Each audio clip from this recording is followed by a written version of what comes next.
asyafaqah alal khalqi kullihim, punya empati, punya kasih sayang ke semua makhluk. Bahwa takdir kita ada perbedaan itu ya wajar, tapi bahwa definisi itu nyata. Tadi beliau menyebut termasuk satu saudara atau satu komunitas dengan makhluk-makhluk Allah yang lain. Pernah suatu saat Nabi memuji ada seorang nakal itu diterima tobatnya Allah karena di jalan ketemu anjing, kemudian ngasih minum anjing itu dan Allah mengampuni. Meskipun secara hukum usul fikih tidak bisa digeneralisir. Misalnya kalau minumin anjing 1 surga, kalau 100 tambah surga. Nanti lupa minumin manusia gara-gara kebanyakan minumin anjing gitu. Tapi apapun itu faktanya ada cerita di hadis seperti itu. Kemudian menyangkut komunitas internasional yang beberapa diantaranya tentu beda agama, beda keyakinan. Saya mau membacakan cerita di kitab Ar-Risalah Al-Qushairiyah. Jadi saya hanya membantu referensi-referensi yang diajarkan guru-guru kita. Ar-Risalah Al-Qushairiyah adalah kitab kesayangan Mbah Maimun karena dulu mbah beliau dapat ijazah dari Sayyid Umar Sato, kakaknya Sayyid Abi Bakar Sato yang punya kitab I'anatul Talibin. Dan kitab itu dibawa ke Indonesia sampai ke saya sebagai murid beliau. Di antara yang disebut dalam Ar-Risalah Al-Qushairiyah ini Thariqatu Ahlil Ilm, kitab Ar-Risalah Al-Qushairiyah itu. Saya baca nasnya ya, atau ibaratnya atau tagnya. Sami'tu ba'dal ulama yaqulu istadhafa majusiyun Ibrahim al-Khalil alaihi salam faqala bisyarti antuslima. Famarral majusiyu fa'awhallahu ta'ala ilaihi mundu khamsina sanatan nut'imuhu ala kufri falau nawaltahu lukmatan min ghairi antutalibahu bitahyiri dini. Famado Ibrahim alaihissalam ala athari hatta adrakahu wa atadhara ilaihi fasalahu anisabab fadhakara lahu dhalik fa aslamal majusiyu. Jadi suatu saat Nabi Ibrahim itu kan terkenal Abu Duyuf, orang yang mesti menservis tamu-tamu itu. Kita tahu dulu itu tidak ada warung, tidak ada hotel, tidak ada, ya pokoknya tidak ada mall, sehingga kalau orang pergi itu kelaparan betul itu. Bahwa orang kaya pun kelaparan karena melewati padang pasir itu. Kalau sekarang kan orang mau sowan kiai makan dulu, karena takutnya di rumah kiai kan makan sungkan, jadi makan dulu nanti di kiainya tinggal pura-pura makan. Kalau dulu memang makan nih tamu itu wajib betul, kalau tidak ya kelaparan betul tamu itu. Sehingga cerita suatu saat di antara tamu itu berakidah, berfaham Majusi atau beragama Majusi lah gampangannya itu. Terus Nabi Ibrahim nggak mau, saya mau ngasih makan syaratnya Anda harus Islam gitu. Akhirnya orang ini putus asa, kemudian meninggalkan Nabi Ibrahim. Saat itu, saat orang itu meninggalkan Nabi Ibrahim, Allah memberi wahyu ke Nabi Ibrahim. Orang itu umurnya 50 tahun dan dia hidup karena tak kasih makan. Terus kata Allah, mundu khamsina sanatan nut'imuhu ala kufri. Saya yang Tuhan saja ngasih makan dia 50 tahun tanpa syarat dia harus Islam. Kamu baru dimintai makan sehari mensyaratkan Islam. Walhasil terus Nabi Ibrahim ngejar orang Majusi itu, terus monggo-monggo makan di rumah saya. Singkat cerita terus orang Majusi itu tanya, kenapa Anda berubah pikiran? Terus Nabi Ibrahim cerita bahwa beliau ditegur Allah, kemudian harus melakukan itu. Jadi cerita-cerita seperti itu banyak. Dulu kita dengar para kiai sering cerita ketika seorang Yahudi rumahnya diusir Amr bin As untuk pembangunan masjid. Ketika lapor ke Sayyidina Umar, masjid itu yang mengambil tanahnya orang Yahudi harus dikembalikan ke orang Yahudi. Dulu guru-guru kita juga sering cerita Sayyidina Ali itu pedangnya dicuri sama orang Yahudi. Ketika ketemu di pasar atau di jalan, kemudian Sayyidina Ali yakin itu pedangnya, dilaporkan ke Qadhi Surah. Setelah itu Sayyidina Ali diminta, buktinya apa, saksinya siapa kalau itu pedang Anda? Saksinya Hasan dan Husain. Tapi kata hakim, Sayyid Hasan Husain itu keluarga Anda, tidak sah jadi saksi. Zaman itu Sayyidina Ali masih berargumentasi, waqad qala Rasulullah sallallahu alaihi wasallam Hasanun wa Husainun sayyida syababi ahli jannah. Tapi kata Imam Surah, tetap standar saksi itu tidak boleh dari keluarga. Singkat cerita, qadhinya itu pakai standar hukum usul fikih, al-qaulu qaulu sahibil yad.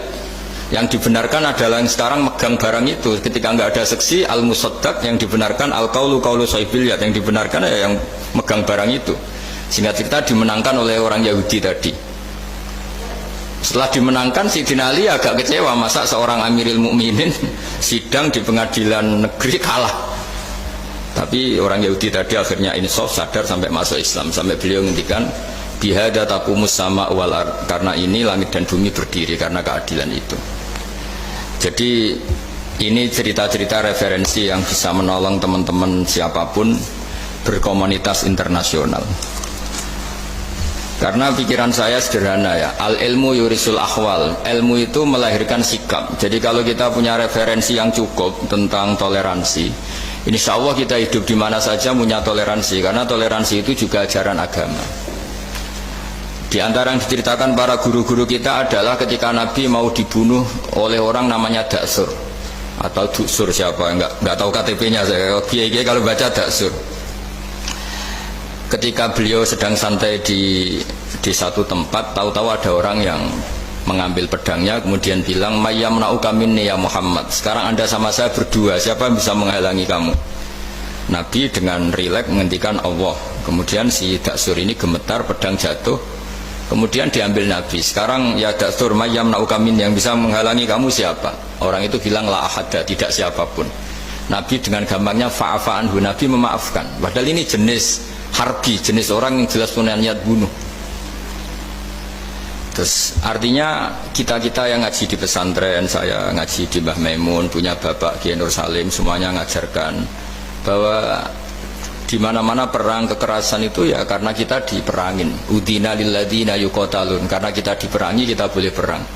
Qatilul ladzina yuqatilunakum. Jadi yang boleh kita perangi ya zaman kayak kita dulu dijajah Belanda, dijajah Jepang zaman itu. Ketika sudah tidak ada penjajahan, ya alasan itu sudah hilang karena mereka tidak merangi kita. Jadi apa ya, perang ya ada konteks rasionalitasnya, damai juga ada konteks rasionalitasnya. Tapi karena kita punya tradisi referensi, teman-teman yang di Jerman tak bantu, tadi ada kitab Arisal Al-Qushairiyah, terus ada beberapa cerita-cerita tadi kayak Daksur. Kalau ayatnya jelas ya, jelas qatilul ladzina yuqatilunakum wa in janahu lisalmi fajnah laha wa tawakkal 'ala Allah. Bahkan seperti yang diceritakan Profesor Quraisy tadi, yang sedang kita benci pun bisa saja suatu saat teman. Dalam surat Mumtahanah itu atau Mumtahinah ada ayat asawwau ayyaj'ala bainakum wa bainal ladzina ataitum minhum mawaddah. Bisa saja orang yang sekarang kamu benci suatu saat kamu cintai. Wallahu qadir, itu Allah Maha Kuasa. Dan tadi saya menambahkan yang dikatakan Profesor Quraisy tentang belajar. Dulu Nabi itu enggak puasa Asyura. Tapi ketika datang ke Medina, orang-orang Yahudi itu puasa Asyura. Coba tanyakan ke mereka, kenapa puasa tanggal 10? Terus mereka menjawab, yaumun najjawahu fi Musa, itu hari yang Allah menyelamatkan Nabi Musa. Terus fa'amara bisyami, kemudian Nabi menyuruh sahabat puasa. Artinya dulu itu segampang itu hidup, itu sesuatu yang baik, apa ya sudah ditiru. Meskipun kita tahu Nabi itu tentu mustaqil bil istihad, Nabi itu orang yang mandiri, tapi memberi percontohan kita betapa gampangnya kita seperti itu. Dulu ada seorang Yahudiyah meminta sama Sayyidah Aisyah dan dikasih. Ketika dikasih, dia mendoakan semoga kamu Aisyah selamat dari siksa kubur. Zaman itu Sayyidah Aisyah itu belum tahu tentang siksa kubur, sehingga beliau engkar, nggak percaya. Tapi setelah Rasulullah datang dan diceritanin Nabi, oh iya siksa kubur itu ada. Dan semenjak itu Nabi selalu isti'adah, minta perlindungan dari siksa kubur. Jadi dulu di komunitas-komunitas beda agama, sesuatu yang benar ya dibenarkan. Makanya kaidah umum dalam interaksi antar agama itu la tusaddiquhum wa la tukadzibuhum, ya kamu jangan bilang iya, jangan-jangan enggak, ya jangan bilang tidak, jangan-jangan iya. Jadi aturan ilmunya jelas, la tusaddiquhum wa la tukadzibuhum.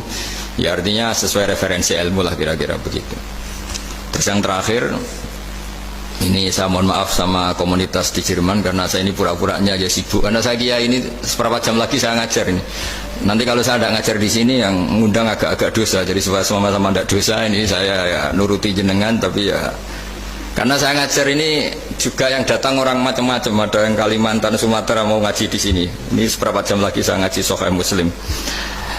Yang terakhir ini di halaman Kitabu Adabil Ulfa wal Ukhuwah, halaman 285 dalam Ihya juz 2. Jadi kitab saya juz 2. Mungkin kalau beda cetakan yang jelas ikut Kitabu Adabil Ulfa wal Ukhuwah. Di sini diterangkan oleh Imam Ghazali dengan beberapa riwayat yang